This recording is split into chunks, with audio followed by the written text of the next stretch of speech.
Hai guys, bersama aku lagi Faiz Zanal dalam Fast Channel. So, seperti apa kita semua boleh jangkakan pada tahun ni bahawa Apple akan melancarkan iPhone 15 series dan ada rumours mengatakan bahawa Apple masih akan kekalkan dengan 4 pilihan model iaitu ada iPhone 15, iPhone 15 Plus, 15 Pro dan juga 15 Pro Max. Dan ada leaks yang mengatakan bahawa Apple mungkin juga akan memperkenalkan iPhone 15 Ultra seperti mana apa yang Apple lakukan pada tahun lepas iaitu memperkenalkan Apple Watch Ultra. So Apple Watch Ultra ni fundamental dia memang lebih bersifat advance dengan dia punya bateri yang lebih tahan lama, ada pro features dan banyak lagi lah berbeza daripada Apple Watch Series 8 yang biasa.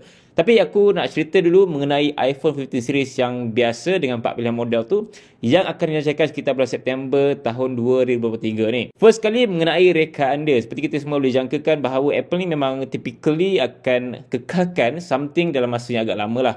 So, masa iPhone 12 dulu, itu adalah antara rekaan yang boleh dikatakan baru jugalah untuk iPhone sebab biasanya diorang just gunakan rekaan yang berbentuk rounded corner macam iPhone 6 sampailah iPhone 11 series. Bermula iPhone 12, 13 dan juga 14, Apple menggunakan rekaan berbentuk berkotak. So, apa yang kita boleh tengok berdasarkan leaks terbaru yang dikeluarkan dekat website Apple semua, memang Apple masih akan kekalkan shape yang berbentuk berkotak. Cuma apa yang menariknya adalah dia punya shape dekat bahagian bucu untuk smartphone tu sendiri akan ditukar sedikit menjadi lebih rounded berbanding sekarang ni. Aku rasa nampak lebih tajam lah untuk 14 series. So 15 series nanti mungkin feels dia akan sedikit berbeza daripada iPhone 14 ataupun iPhone 13. Dan seperti apa yang kita semua boleh jangkakan bahawa Apple masih akan kekalkan rekaan kamera berbentuk bulat dan juga petak yang besar tu pada iPhone 15. So aku tak sure sama ada sizing dia akan sama macam 14 ataupun sebaliknya. Tapi size bonggol kamera untuk 14 Pro dan juga 14 Pro Max pun dah cukup besar tau sebenarnya. Ini untuk 15 Pro dan juga Pro Max, aku tak sure sama ada Apple akan besarkan atau akan kekalkan size yang sama macam 14 Pro Max punya size kamera. Cuma aku berjangkakan bahawa Apple mungkin akan kekalkan size yang sama dan mungkin akan ada upgrade in terms of punya features kamera ataupun dia punya penggunaan lens tu sendiri. So last year kita ada 48 megapixel sensor kamera utama. This year mungkin juga akan ada sedikit upgrade untuk sensor kamera dia, tapi apa yang pasti adalah Apple masih akan kekalkan 3 lens kamera untuk Pro dan juga 2 lens kamera untuk basic model dia. Bercakap tentang display screen untuk iPhone 15 series pada tahun ni, tahun lepas kita dah nampak bahawa Apple perkenalkan Dynamic Island Display untuk versi Pro saja. Tapi rumours kuat mengatakan bahawa sekarang ni Apple akan menggunakan Dynamic Island Display untuk keempat-empat model, iaitu basic model pun akan dapat kelebihan Dynamic Island Display. So aku rasa benda ni munasabah jugalah. Aku rasa tahun lepas mungkin Apple dah belajar daripada kesilapan orang bahawa basic model tak ada banyak pembaharuan yang ketara sangat. Just a very minor gila kot. Chip pun menggunakan chip yang sama je macam iPhone 13 series. So aku rasa tahun ni adalah waktu yang sesuai untuk Apple perkenalkan rekaan yang sedikit baru at least pada bahagian display screen untuk basic model supaya dapat tarik balik peminat untuk iPhone basic model ni. Bukan itu saja, saiz bingkai skrin untuk iPhone 15 series pun dikatakan akan lebih nipis sedikit berbanding dengan iPhone 14 series. So korang akan dapat kepuasan yang lebih baik lah untuk iPhone 15 series punya display screen nanti. But untuk dia punya promotion tu memang korang akan still dapat pada Pro model saja. Untuk yang basic model walaupun diorang bagi Dynamic Island Display, tapi masih akan kekal dengan 60Hz punya refresh rate yang masih rendah untuk phone tahun ni. So itu semua berdasarkan leaks dan juga rumours yang kita dapat baru-baru ni lah. Aku rasa benda-benda ni munasabah jugalah sebab kita tahu Apple akan membezakan antara Pro model dan juga basic model. Lalu lagi untuk bahagian display screen dan juga kamera. Memang obviously benda tu untuk korang ada pilihan smartphone yang lebih mahal untuk Pro model ataupun smartphone yang lebih murah sikit. Aku rasa sampai ke hari ni leaks yang paling famous sekali adalah tentang penggunaan USB-C port yang akan menggantikan Lightning port untuk iPhone 15 series. So perkara ni boleh dikatakan dalam 90% confirm bahawa Apple akan gunakan USB-C port untuk semua model iPhone 15. Sebab kalau tengok based on news dan juga kehendak pasaran sekarang ni, memang all the way orang memerlukan USB-C instead of gunakan port charging yang lain. Sebab kalau nak tengok pada smartphone, memang iPhone je satu-satunya yang menggunakan Lightning port lagi. Lain device semua dah gunakan USB-C. So macam iPad dah guna USB-C, apa lagi MacBook dan banyaklah device yang dah menggunakan USB-C. iPhone je yang aku rasa waktu tahun ni adalah waktu yang sesuai lah untuk diorang bertukar kepada USB-C port instead of masih kekalkan dengan Lightning port yang ada limitation lah. So dengan penggunaan USB-C port, dia akan bersifat universal untuk gunakan satu kabel charge banyak device, ataupun tak perlu bawa banyak kabel untuk korang nak charge beberapa device yang korang ada lah. And then dia juga akan memberikan a better fast charging. So bercakap tentang fast charging ni, ada rumours mengatakan bahawa untuk yang basic model 15 dan juga 15 plus masih dengan fast charging yang biasa, tapi untuk yang pro model akan dapat a better fast charging. So konsep ni memang sama je macam iPhone 14 series ataupun 13 series. So untuk yang Pro Max dapat sampai 27 watt lightning port dia, tapi untuk yang biasa punya model dapat below than 20 watt macam tu lah lebih kurang.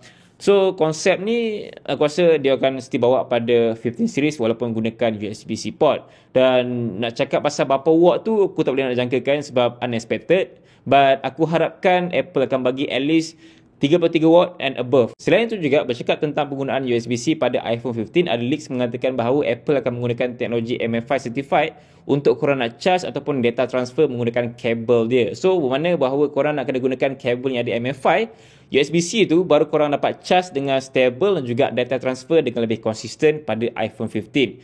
So kalau korang gunakan yang bukan MFI, mungkin juga dia akan keluar accessories not supported ataupun mungkin dia takkan charge iPhone korang lah.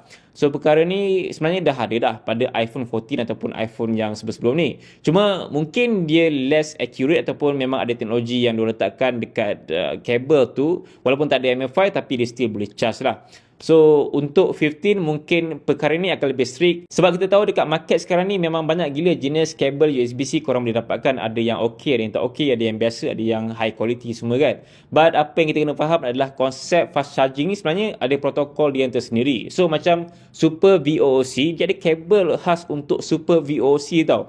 So korang tak boleh simply gunakan kabel USB-C yang biasa. Even kabel untuk Super VOC tu pun dia gunakan USB-C to USB-A. Bukannya macam protokol USB PD yang gunakan C to C tau. So dia ada perbezaan sedikit untuk protokol USB-C pada Super VOC punya fast charging Oppo ataupun OnePlus.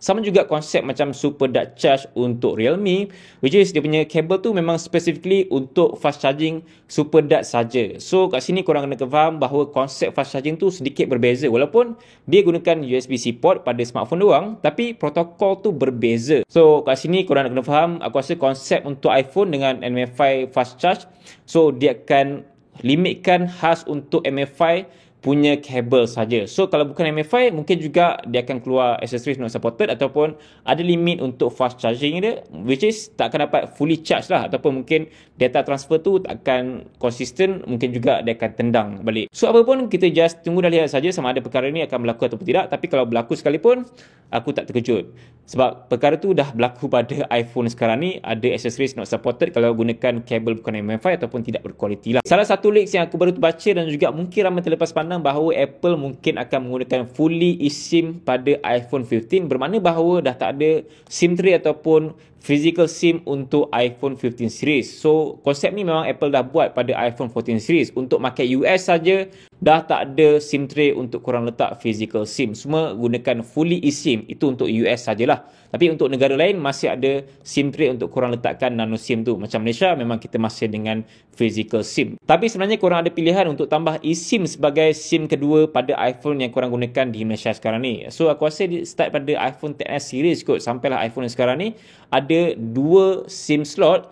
First adalah physical SIM, second adalah eSIM. So eSIM sekarang ni pun aku rasa banyak telco dah buat dah. So apakah kelebihan eSIM fully untuk iPhone 15 series ni? Aku rasa dia lebih kepada penjimatan ruang untuk motherboard dekat bahagian dalam smartphone tu sendirilah. So dengan penyematan ruang tu mungkin diorang boleh fokus dekat benda yang lebih penting, iaitu mungkin besarkan kapasiti bateri ke, ataupun mungkin perkara-perkara yang sepatutnya diorang letak yang lebih baik berbanding dengan penggunaan SIM tray tu sendiri. Rumours terakhir yang memang cukup famous sampailah ke hari ni adalah tentang iPhone 15 Ultra yang mungkin akan dilancarkan pada tahun ni ataupun pada tahun depan lah at least. So sebelum aku nak cerita tentang iPhone 15 Ultra, aku nak korang faham dulu konsep Ultra pada produk Apple. So first Ultra yang diorang perkenalkan digunakan adalah Apple Watch Ultra pada tahun lepas lah. So perbezaan dia antara Apple Watch Series 8 dan juga Ultra ni memang nyata berbeza. Konsep dia untuk Ultra ni lebih rugged, material dia lebih tahan lasak dengan titanium body dan juga features lebih banyak berbanding dengan Apple Watch Series 8 yang biasa. So aku rasa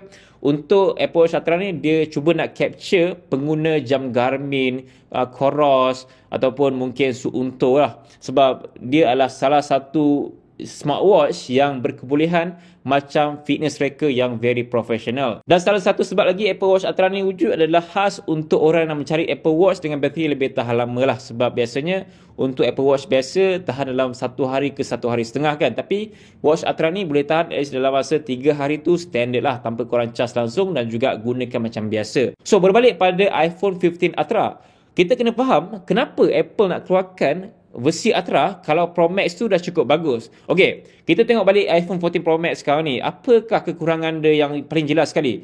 Aku nampak mungkin dari segi fast charging, USB-C port dia, dan juga mungkin dia punya penggunaan material tak cukup solid ataupun kukuh sebab ialah digunakan stainless steel bukannya titanium. Dan yang ketiga mungkin juga dia punya keupayaan kamera. So kalau aku dah compare dengan phone Android sekarang ni, memang jauh tinggal kot kamera untuk iPhone 14 Pro Max. Yes, dia ada semua features yang bagus, kamera telefoto apa semua, tapi kualiti tu memang still tak boleh nak sama level dengan phone Android flagship sekarang ni, lagi-lagi macam Samsung kan. Cuma aku suka dengan color profile dia. Color profile untuk iPhone ni memang very unique lah aku rasa. Aku rasa tentang bateri tu tak ada isu yang besar sangat sebab 14 Pro Max punya bateri pun dah cukup bagus gila kot untuk aku. Sehari dalam sekali charge kan untuk 14 Pro Max okey lah kan. Dan harga dia of course akan lebih mahal daripada 14 Pro Max kalau diorang keluarkan yang Ultra version. So, dengan harga lebih mahal, korang nak spend ke? Kalau harga dia mencecah sampai RM10,000 untuk versi Ultra. Mungkin orang tu jenis berduit dan juga memang peminat barang Apple ataupun tak kisah untuk buat loan demi untuk dapatkan iPhone flagship yang paling powerful iaitu versi Ultra. So, orang tu adalah target market orang kot. Untuk pengalaman dalam circle aku sendiri, masa iPhone 14 series baru launch dan tak banyak stok, memang setahu aku ramai gila sanggup keluar duit walaupun harga dia lebih daripada harga market. So, 14 Pro Max, masa tu harga dia RM8,000 lebih kan untuk yang the highest variant. Tapi, harga orang jual boleh mencecah sampai RM10,000 untuk warna deep purple dan masih lagi ada orang beli. Korang bayangkan, harga beribu lagi mahal daripada harga market tapi still orang beli. Masa tu stok memang tak ada gila kan. So dengan adanya 15 Ultra, aku rasa orang still akan beli walaupun harga dia lebih mahal daripada harga iPhone 14 sekarang ni. In terms of looks, mungkin dia akan gunakan konsep lebih kurang macam Apple Watch Ultra, which is titanium body dan juga dia punya elliptical button, ada lubang-lubang untuk speaker semua kan. Tapi itulah, kita kena berbalik, kenapa kita kena beli 15 Ultra kalau diorang keluar? Adakah disebabkan oleh design yang nampak lebih rugged, body yang lebih tahan lasak dengan titanium, ataupun dengan dia punya keunikan rekaan berbeza daripada 15 yang biasa nanti? So aku rasa dengan sebab-sebab tu mungkin kurang munasabah lah. Tapi disebabkan oleh dia Apple product, aku rasa orang tak kisah untuk spend that kind of money untuk 15 Ultra nanti kalau betul Ultra tu wujud lah. Ya, kita just tunggu dan lihat saja sebab konsep apa yang orang buat tu dah ada. Itu adalah visual daripada leakers lah, bukannya the final ataupun leaks yang sebenar pun. Dia lebih kepada konsep idea daripada orang letak Apple Watch kepada 15 Ultra je. So dia bukannya something yang accurate pun. So that's why 15 Ultra is something yang interesting actually, but of course harga dia akan gila lah kan. So guys, aku rasa itu saja sedikit sebanyak perkongsian aku tentang iPhone 15 series dan juga 15 Ultra. Korang just boleh kongsikan korang punya pendapat, komen dekat bahagian bawah ni. Terima kasih kerana menonton video ni sampai habis dan sampai berjumpa lagi dalam video. Assalamualaikum. Bye.